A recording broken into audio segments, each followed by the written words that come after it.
Hello, everyone. Hello. Thank you so much for tuning in. So hopefully you already watched the April channel update. Hopefully you could take some time and look at that. And once again, I just want to make a reminder to you all, for those of you that are very busy like myself, that do not have a whole lot of time to spare, you do not have to sit and watch my face the entire time. My videos are quite timely. They're not super long, but they range anywhere between about 15 minutes to 20-something minutes on average. On average, most of my videos are about 20 minutes. So I do not expect none of you to sit and watch my beautiful face for the whole 20 minutes. But if you want to, that's you and your business. But I will encourage you just to put me on audio while you're going to work, while you're going to the gym, while you're going to your activities. Just put me on your radio and just listen to what I have to say. Because these videos do not really require you to watch me unless I'm doing like some type of store haul where I'm showing you products that I got or showing you something in particular. But today is one of those videos where I'm just talking, so I'm not really showing you all anything valuable. So you could just turn me on while you're doing your laundry, while you're washing dishes, while you're cleaning your room, while you're cleaning your bathroom, while you're out at the gym. Put me on your headphones and just tune in. So if you have not noticed today, if you're watching today, this is April 28th, 2018. This is a Saturday. It's a beautiful, gorgeous Saturday. The sun is out. It's going to be in the mid-70s today. So it's going to be an awesome and beautiful, beautiful day. So what I would like to share with you all today is how to make your singleness work for you. And I'm actually going to tune into, I made a couple of notes, not a whole lot of notes, but how to make your singleness time work for you, and why and how you should do that. So I just want to remind you all too, for those of you that are hesitant with tuning into singleness, to single type theme videos or channels, just to remind you once again, the goal and the idea was never to come on here and to do a whole bunch of singleness videos.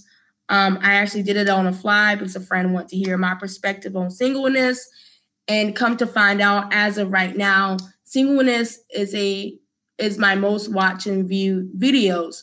So I might as well take that and run with it, because obviously there's a need there. It's relative, it's relatable. So obviously there are people out here, even though some of you are hiding in the shadows and you don't want to reveal who you are. It's okay. I know you're watching. But obviously this is a great need. There's many single people out here that are wanting to hear other people's perspectives, and they're kind of shy and fearful or afraid to request that information or reveal that they want to know more. They want to hear more people about singleness. They want to hear more single people. Single people are out here. So, like I said in past videos, we have reached a phenomenon, and I'm trying to get this lighting right, y'all. This lighting is not the greatest right now, but I don't know. I'm just working with it for right now. But we reach a phenomenon, definitely with my generation. I'm 30 years old. For those that do not know, I just turned 30 this month. That a lot of us are waiting. A lot of us are waiting to get married, even to date. We're waiting longer to have children. So that's something that wasn't necessarily done in past generations. So we know there's something new under the sun, but as of right now, with the generations that we all collectively live with, this is a new phenomenon with us. And so, of course, some older generations, they don't really know how to really combat or deal with it, or they don't really know exactly what to say, because a lot of people in the past got married right after high school, early 20s. They had a family. They was running businesses. They was running households in their early 20s. So now you have it. Now you have people that are in their 30s, in their late 20s, 30s, even 40s, that are single, that's never been married, that never had kids. And it's like, what do you say to that? How do you combat that? But the thing about it is, I just wanted to share with you all, because I know with me sometimes myself, I am very hesitant to follow other people that got a lot of the stuff to say about singleness. Definitely the ones that are married. Not saying that I cannot gain wisdom from married people. I gain so much wisdom from married people, definitely, that I'm going to definitely apply when I do get married. But the thing about it is, it's kind of difficult to tell someone what they need to do when they're 30 years old and they've never been married and never had children, compared to someone that got married when they was 20 and they've had multiple kids by the age of 30. So there's certain things that is just out of, you don't know, which is fine, but to hear from someone that's been through it already. So sometimes I will gear towards more to someone that has been single in the time that I've been single, and learning what they have done and what has helped them to become a better person. So I just want to put a disclaimer out to you all. When I talk about singleness, I want to make you all aware that I'm not talking about singleness as in to help you become a good married person or to help you in your marriage. I know nothing about marriage because I've never been married. Now, there's things that I know that I know that I can live with and I can live without. There's things, of course, that I would like to have in my marriage, and there's things that I do not want to have in my marriage. But I'm not going to sit here and tell you, if you listen to such and such, if you do these things, or you do these steps, or you do these principles, you're going to have a perfect marriage and you're going to get married very, very soon. I'm not going to spread that lie to you, and I'm not going to share that because I'm not an expert in that area. But but when I talk about singleness, I'm actually here to talk to you all, to encourage you all, and to help all of us, myself included, to be better single people. Okay? Now, I can share on how to become a better single person. I can't tell you that what you're doing now is going to give you a perfect marriage. I do not know that. I don't have statistics on that. So whenever you choose to get married, that's between you and your spouse and whatever happens in your marriage. But I will share the stuff that I'm sharing with you right now in these single videos is to actually help you to become a better single person. Okay? Because you are single right now. And I don't know how long I'm going to be single, and I don't know how long you're going to be single. But while that time progresses, let's do some things that's going to help us to be better single people. And one of those things is time. Time is so precious and valuable.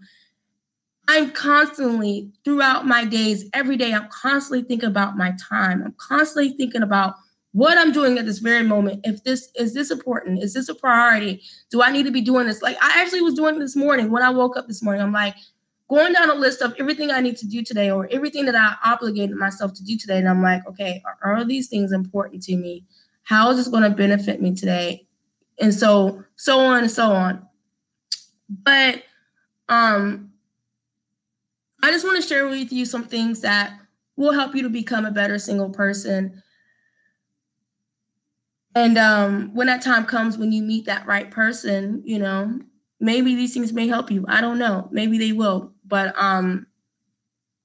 as of the current time, so first things first, and I know you're going to keep hearing me say it, first thing first, if you are single, you need a job.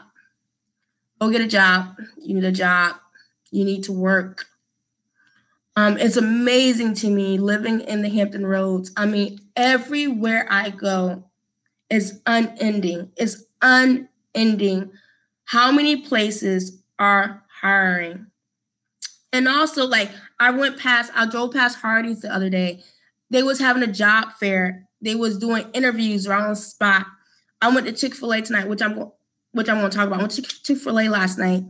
They do interviews, I think, every Monday at 4:30 p.m. There's tons of opportunities in this area. There's opportunities for those that are not experienced, as well for those that's also experienced. There's opportunities for those that did not choose to go to, chose not to go to college. There's opportunities for those that did choose education. So with that being said, you all, if you're single, what's going to help you become a better single person, you need a job. You need a job. Okay, you need to start somewhere. Please go get a job. Do yourself a favor when you finish watching this video. Go begin applying. Go out and start applying. Start applying to jobs online. If you're watching me, obviously you have access to the internet. So that means you can apply for a job online. Until you can get a job, I encourage you to volunteer. Volunteer somewhere. Volunteer at a church. Volunteer at a shelter. Volunteer at a food bank. Go somewhere and volunteer. You have to have a purpose somewhere with work. The Bible says, you don't work, you don't eat. Simple as that. Make your time work for you. You should be using your time wisely, and you should be working. As of right now, I know I say it time and time again, I work a full-time job that requires me to work 8 hours a day. So I actually required to work 40 hours a week. I do have the flexibility to make my own hours, but also with that being said, I also do my best to Uber part-time. So I try to do that too when I have the strength and energy to do that. Second thing, using your time, making your singleness time work for you. Let's do things that's going to help us be better people. Okay, all the way around. So we have physical health, emotional health. What I say, hold on, let's start this over. So physical health, spiritual health, mental health, emotional health. So first things first, spiritual health. I know many of you are not necessarily believers, but I am a Christian. I consider myself a Christian apostolic. So spiritual health is a number one in my life. That is the foundation of my life. Without my spiritual health, I will not be here right now. So make your time work for you and putting in some time for your spiritual health. I do my best to read my word, to talk to Jesus throughout the day. I'm always just having that communication with the Lord and using the Bible as a guide. I do my best to read and use those principles to apply my life, to give myself encouragement, to help me to be bold and courageous. So with that being said, for those of you that are believers, making sure you're putting some time in for your spiritual health. It helps you with clarity. It helps you with understanding. It even helps you with your temperance. Believe it or not, I noticed a huge difference when I don't pray, I don't read, and I go throughout the whole day, and I'm constantly upset. Things irritate me more. People frustrate me more. Situations just But when I take that time to read and pray, I know that I am able to bypass some of those issues that will so easily irritate me and frustrate me. So I want to challenge you all to begin doing that. Those of you that are not necessarily believers or Christians, I will encourage you to, if you have any questions, let me know. And I'll talk to you more about that and how to start establishing a healthy spiritual lifestyle. But hit me up, inbox me, message me, whatever. Another thing I would like to discuss on making your time work for you is going to the gym. And this is not necessarily a physical health video, but going to the gym is so essential to our physical health. Working out, Put the time in. You have the time. This foolishness that we say we don't have time to take care of our bodies is foolishness. I was one of them. And I confess to you all, I was one of them. I was the one that always said, I don't have time to eat right. I don't have time to go to the gym. I don't have time to walk. I don't have time to run. That was me. I'm telling you, that was me for a few years. That I actually had the audacity. How dare I, take care of everyone else's needs, and I don't take care of my own needs on taking care of my body, having a healthy self-care. How wrong, how jaded is that? Think about it. Without your health, you can't do nothing for nobody. So first things first, you need to make sure your physical health is under control. You need to make sure it's under control. And I'm not asking you to spend a whole bunch of money to take care of your physical health, but take the baby steps. Start drinking more water. Go buy water. Water is actually very cheap. Go buy some water. Start drinking some more water. Begin going to the grocery store more. I'm guilty right now because I actually need to go grocery store shopping because since I've been working out more, I've been eating a lot more, and food that would normally last me for about 3 weeks to a month is gone in like 2 weeks. So I actually need to go to the grocery store like very, very soon. But I've still been eating, and I noticed this week, 4 days out this week, I ate salads. I ate a salad Tuesday night, Wednesday, Thursday, and last night I had a salad. So I've noticed that when you begin taking care of your body, you start to crave good things that are for your body, and you do feel so much lighter. You feel cleansed. Like, I started this whole health kick back in January to do better. Like, I know what I need to do to eat better, to take care of my body. Like, I know what to do. It's just a matter of doing it. But you gotta take that time and do it while you are single. One of the best decisions I'm making this year is, eating, being more aware of eating. Like, I can't tell you how many times in the past, prior to this year, that I will go out a whole day and not eat. I just won't eat because I'm saying I don't have time to eat. Like, I have to work, and work is very demanding, and I have to take care of this situation. I have to take care of that situation. This person wants me to do this and all of this, but I didn't take the time to eat. How dare I? And I know I'm not the only one that's been in a situation, but I put it upon myself that I cannot expect no one to make that type of investment for me. I cannot expect someone to make me eat. I can't expect someone to make me go to work. I can't expect anyone to make me go to the gym. I can't expect anyone to make me go run a mile. Like, I have to do that on my own. I have to have enough self-discipline, enough self-leadership, at what I also learned last week, is to do this by myself. Let me tell you something, people. If you're not working now, if you're not eating right now, if you're not going to the gym now, what makes you think when you start dating someone, you're going to just so happen to do those things? And we all know nobody can't change us but the Lord Jesus and yourself. And even Jesus gives us a choice. He gives us free will to do whatever we want to do. So if I choose to live a spiritual lifestyle, that is my choice. If I choose not to, that is my choice. So the God of this world, even gives us a choice to do the right thing and do the wrong thing. So I'm 19 minutes in this. Of course, I'm going to have to do part 2 on this because this is really, I guess, a hype topic right now. Feel free to comment on this, and I'm going to make another video in just a few seconds.